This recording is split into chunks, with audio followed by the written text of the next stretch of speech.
You're listening to the Deloitte Business Chemistry Confessions podcast series.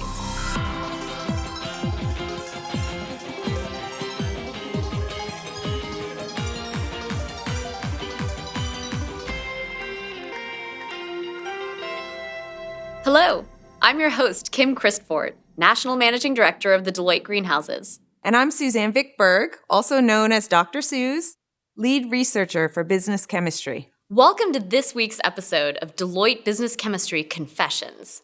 You're about to go on a journey of true workplace stories of success and failure that all came down to one thing: business chemistry. Is there such a thing as being too nice? Have you ever witnessed this? In this episode, we're going to explore relationships within a team setting with similar work styles. When teams spend too much energy creating working environments where camaraderie and peaceful coexistence are overvalued, it can lead to unintended, unfortunate consequences. Nobody really wanted to champion their own idea in order to make a single agenda. It's a tale many of us have confronted before: the monster that harmony made. Well, maybe not that scary, but definitely alarming. This segment explores the circumstances where our leader, Betsy, had to guide a team that was absolutely gung-ho on turning a project into a big win. But their harmony-seeking culture led to avoidance and ultimately one monstrous roadblock.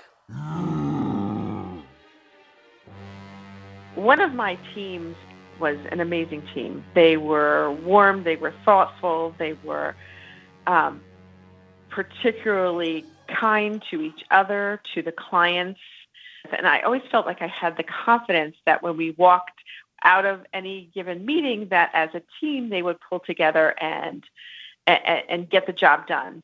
So for the most part, we delivered great work, and that's why we were trusted. And we were trusted with a fast-tracked project at one point in time, which made me see that although we were very cohesive, friendly, nice, easy to work with, a pleasure, sometimes that could get in the way of really elevating our success.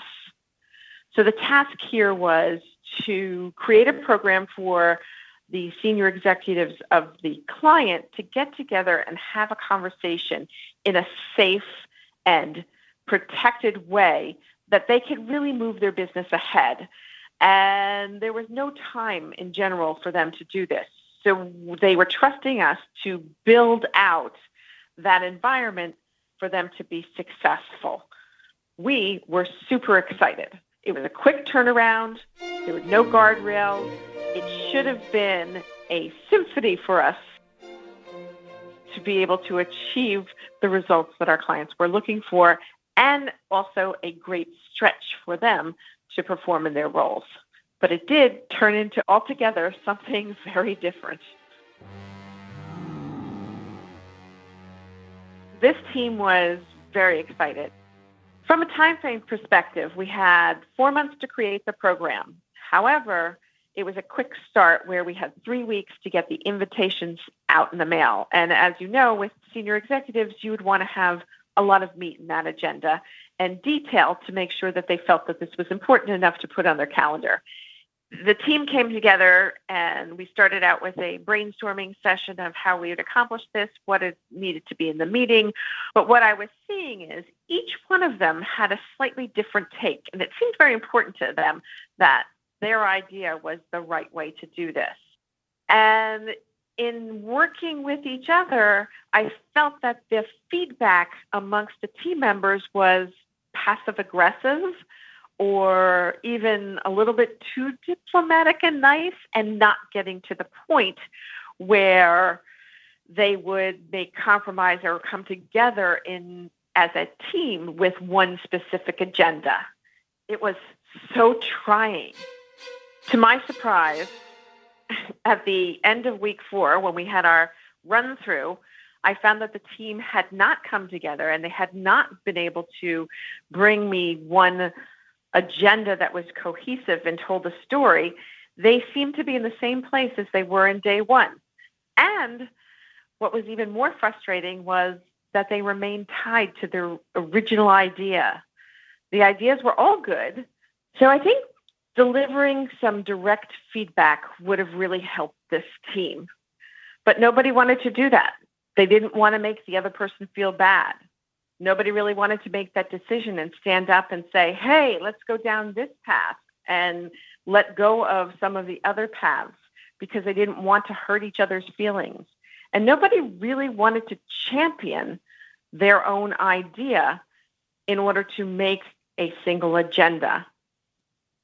So after 4 weeks and no agenda, it was time for me to step in.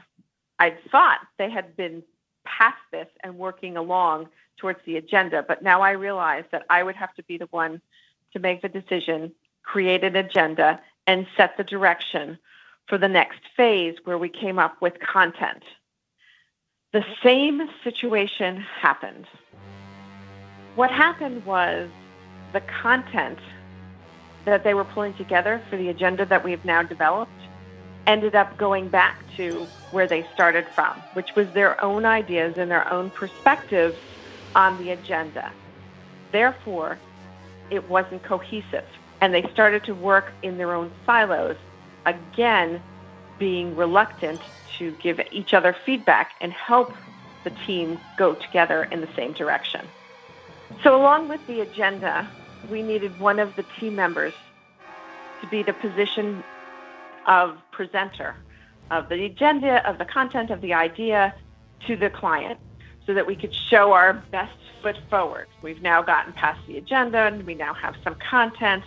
And one of the team members stepped up and said, hey, I'll do this.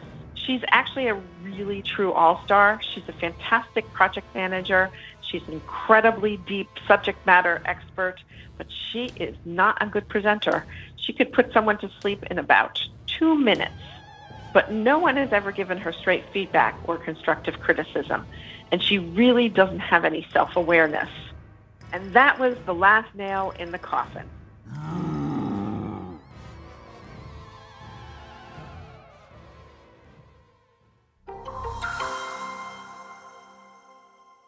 So, Suzanne, one of the things I love about Betsy's story is that when you hear her describe the team, it's like they're warm, they're thoughtful, they're such a nice team. It's all these things that you think would be desirable, right?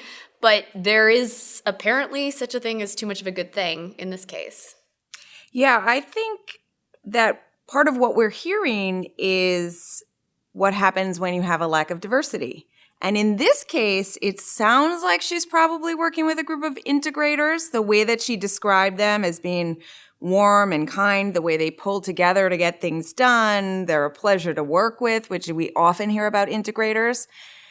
But because most of them were similar to each other, we see that they were unable to be productive. I think we might see something similar if we had a group of pioneers that were all the same, or a group of guardians that were all the same. So I think part of the struggle with the team was just the similarity. Yeah, I think you're right. And it's interesting because the strength of the integrators is that they do want to hear everybody's perspective. They want to bring that in. But if all the perspectives are integrator perspectives, you're missing that opportunity. And it's what's bogging them down.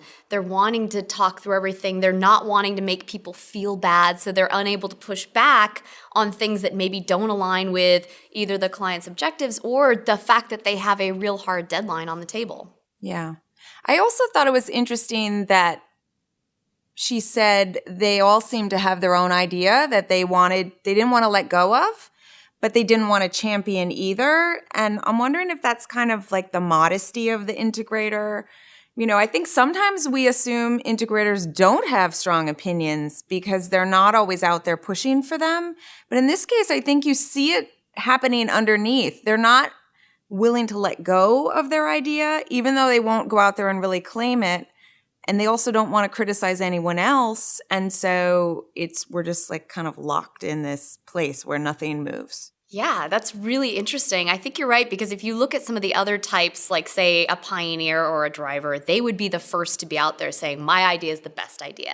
And they would convince everybody else. But if you have somebody that is a little bit more either reluctant to squash somebody else's idea or reluctant to put themselves into the limelight, you're not going to get that effect.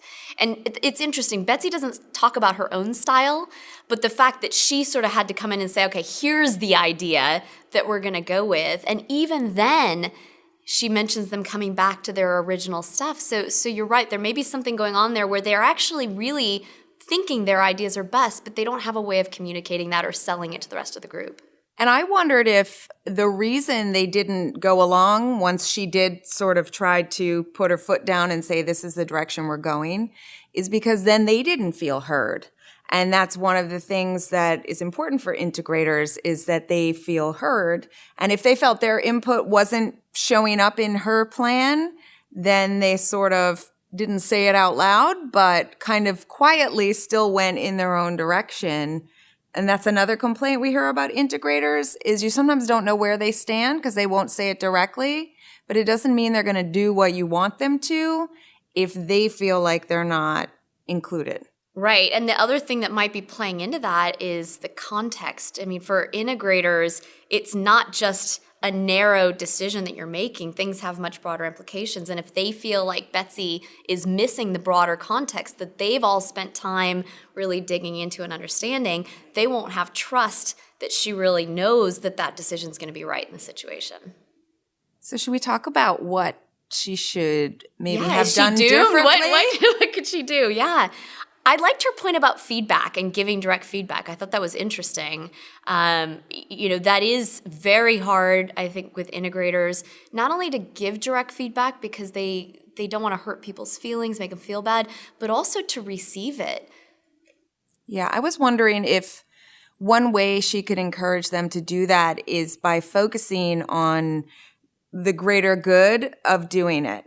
Like sort of framing it as, you're actually doing us all a favor if you would be a little more direct about what you think about all of these ideas. It's for the greater good of the team and the greater good of the project if we can move forward. Here's our barrier. It seems like we're all trying to be too nice. And, sort of giving them permission and acknowledging that it's not about hurting someone's feelings. It's about, what can this team accomplish together if we all step outside our comfort zone a little bit to critique each other's ideas more clearly? Yeah, I like that. You're making me think. I had a client the other day who wanted the feedback to be reframed. And it was not only about greater good like you're describing, but individual potential and sort of, use it as a platform for their own growth to say, listen, you could do so much and I want to help you to build those skills and those abilities. And here's what I see that we need to do, so that there's a clear investment and mentoring aspect to it. Yeah. And it doesn't feel as much of a personal critique or criticism. Yeah. I also think she might have offered them a framework for doing it. So, maybe saying, hey, for each of these ideas, let's come up with one positive thing that we think is great about the idea and one thing that we think maybe wouldn't work or might need to change. And so not forcing people to do it, but giving them a framework that helps them to do it and to add both the positive and the critique at the same time. That might work really well for a group of integrators who's hesitating to go ahead and do that. The confession is in. The monster that Harmony made is an example of how the science of business chemistry can improve the art of relationships. Be sure to tune in for our next episode. Find it on Deloitte.com or at iTunes and Stitcher. Business chemistry can help you understand your own work style and how it's similar to or different from others. This understanding lets you flex your style to better accommodate people's unique needs and leverage their strengths. Business chemistry helps improve working relationships and build stronger teams. You can learn more at our website, Deloitte.com.